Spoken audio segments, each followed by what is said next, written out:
everyone, it's your girl Jossie, aka jreneediy, back at it again with another video. Guess what, y'all? Your girl finally finished her senior collection. I'm so excited. This is awesome because this is one less thing I have to worry about before I graduate in December. Yeah, she's finished and we're gonna get right into it because these looks today, when I tell you, I never know how they're gonna turn out until they actually come out and I see them on me or on a person or on a mannequin. But when I tell you these took forever, they took forever for no reason. But it's okay because we're done. And that's all that matters. So before I waste any more time, let's just really get into the video. But before we do that, make sure you hit that subscribe button if you haven't already. Join the winning team. Come with me on this journey. We have another video after this, okay? And then hit those post notifications so you don't miss a video. Stay tuned for my next video so we can finish the whole collection. And then I'm doing a photo shoot. Oh my God, it's gonna be great. So just be here for that. And without further ado, let's just get into the video. So this yellow look was more of a simpler design. You see my patchwork at the bottom and the bustier on top. I did not include the little peplum, so we just went with a simple bustier top and patchwork leggings. And you can see me here cutting up the scraps, but I'm not cutting them up the same way that I did the rest of them, those small scraps and stuff that you'll see later on with the other pieces that I've worked with. But these are a lot bigger scraps, so then I can put them on to each of the pattern pieces like this. This process took way too long. It was actually pretty cool the way they turned out. I think my whole thing is with all these different pieces of clothing, they all have their own story, and then cutting them up and then putting them all together, all the different types of yellows and all the other colors that I'm using in these next couple videos and in my looks, it's kind of they all tell a different story, so then all the stories come together to create this one look. And I think that's a pretty beautiful thing about my work. But here I'm just sewing on all of these pieces. I didn't use that interfacing that you saw me pin up before because I was gonna use a water soluble interfacing, but then I would have had to dry and everything once I took off the interfacing. I was like, I'm not waiting to do all that, so I'm gonna just do my best and use my sewing machine and sew all these down. And then I did that a bunch of times with each of the pattern pieces. And then I also had this one pajama set. I had this one pajama set and I cut out the same pattern pieces. This is a progress video, and it's a little silk lining, and I thought that was so cute because it has stars on it. That's fun, but it's on the inside so you can't really see it. But this is a progress video. All this sewing actually paid off and all that good stuff, so that's really just gonna be fun.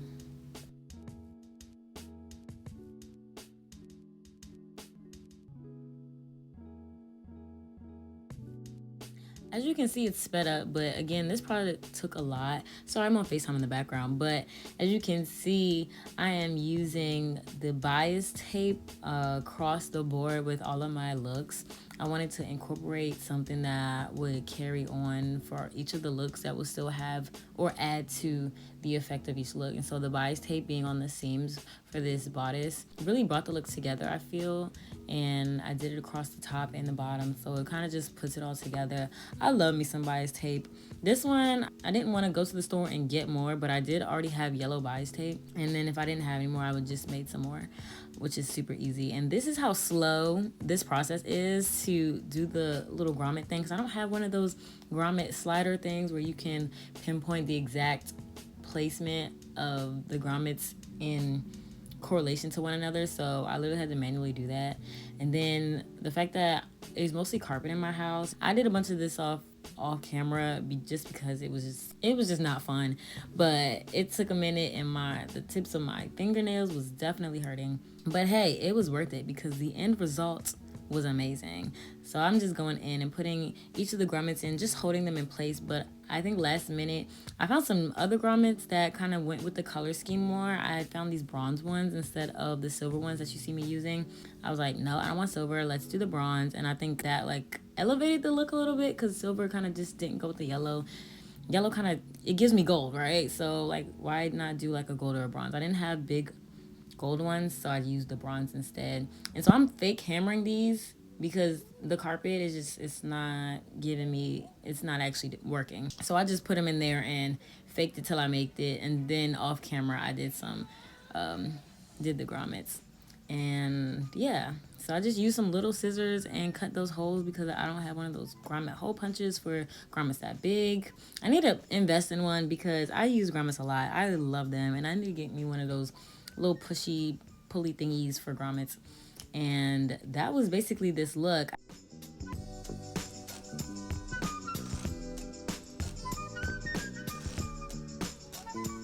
I used some shoestring. I have like a whole bag of shoestrings. I don't know.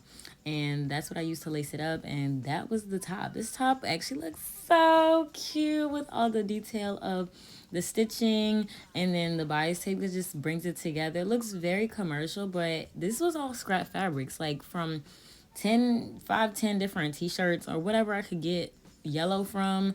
That's what this look was. And I thought it was just amazing. Moving on to the pants, I'm doing my infamous way of patchworking. I put everything in like lines. Well, I cut them up first, put everything in lines, and use my serger to make the actual patchwork pieces, of course. So I'm doing this for hours, and I don't even realize how long it takes, but it takes a while. But this was just like one of the simpler things that I used pattern pieces for the pants, and that was actually pretty simple. I just had to add more yellow blocks and stuff to make it fit with the pattern and everything. So it was a lot of back and forth, but it ended up coming out really nicely. And just a disclaimer, I didn't try this one on fully at the end because the bodice was too big for me, and so were the pants. I made them a little larger so somebody else that's not my size could wear them for like a potential photo shoot.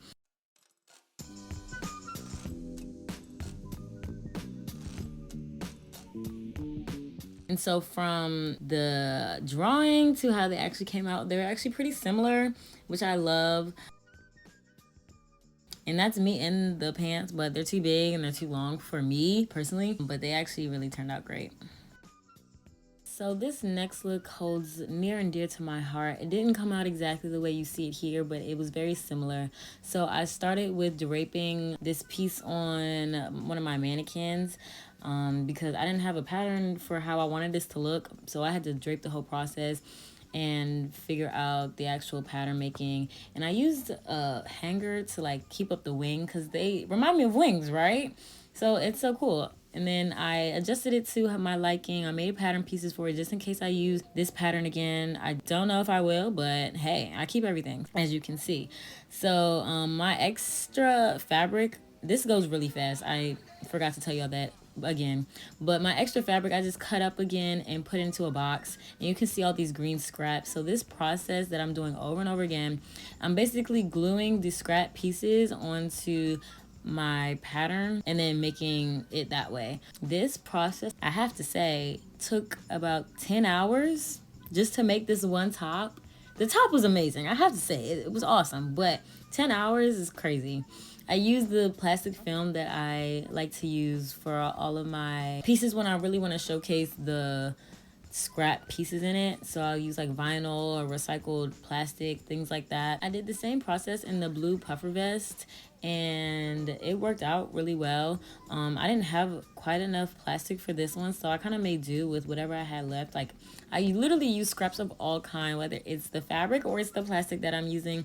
I'm gonna sew it up, I'm gonna patch it up, and I'm gonna make it work, okay? So that's what you're seeing here. I had 4 or 5 panels, I think 4. And one thing I would do differently is to do the same process of using the scraps, but not putting in the scraps in before I sew the lines down for like the puffer part. I wouldn't have put the scraps in yet.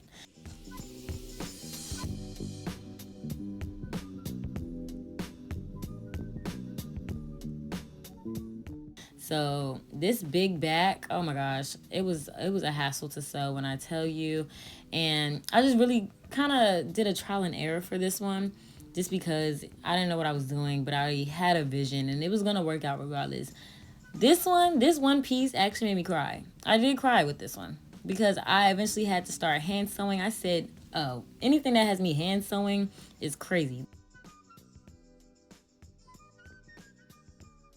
This is just a progress video. I'm not even finished yet because this took hours. I said, let me stop. Let me go to bed and let me reconvene in the morning. or whenever I get back to it. But just looking at it already, look at all those pieces in there. Like, this looks tough. And don't they remind you of wings, like bird wings or something? I thought it was awesome. But of course, like I said, with the yellow pieces, I used my bias tape and really just brought together the whole look. This bias tape process was crazy, and I didn't even have enough green, so I had to make my own here. But putting that bias tape on with all of this padding and fabric on a home singer sewing machine, it wasn't giving. It wasn't giving at all. But when I tell you I worked out with this one, I put in some sweat, blood, sweat, and tears with this project. I did. And so it came out amazing. I love it.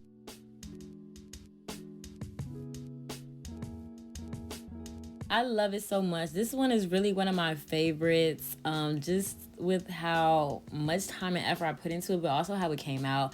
And of course I use grommets just like I used in the other pieces. I put it together with grommets, and I used some shoelaces to just tie it all together.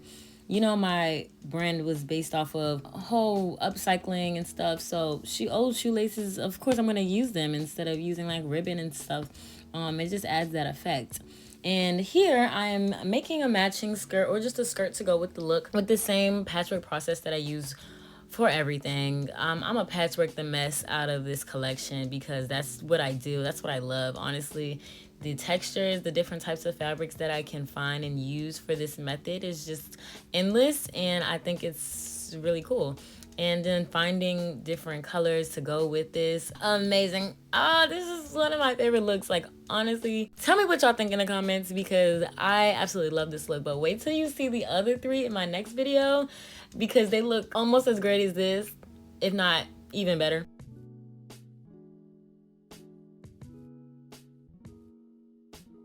But yeah, this was really my favorite look. You could probably tell, because I'm about to try it on, and look at me. That skirt actually makes me look so cute. I wore this to New York Kate Spade event, and then like the top, it's so cute. Like you see the vision in the drawing, but yet the way it turned out was kind of cute. The back is a little, I don't know, but it's finished and it looks good. But I love it so much, and I'm just so happy. So I just want to thank all of you for watching. Let me know what you think in the comments. And out of all the 5 that you've seen so far, check out my last video. Tell me what you think and tell me which one's your favorite. So with that, thank you for watching, and I'll see you in the next video. Bye.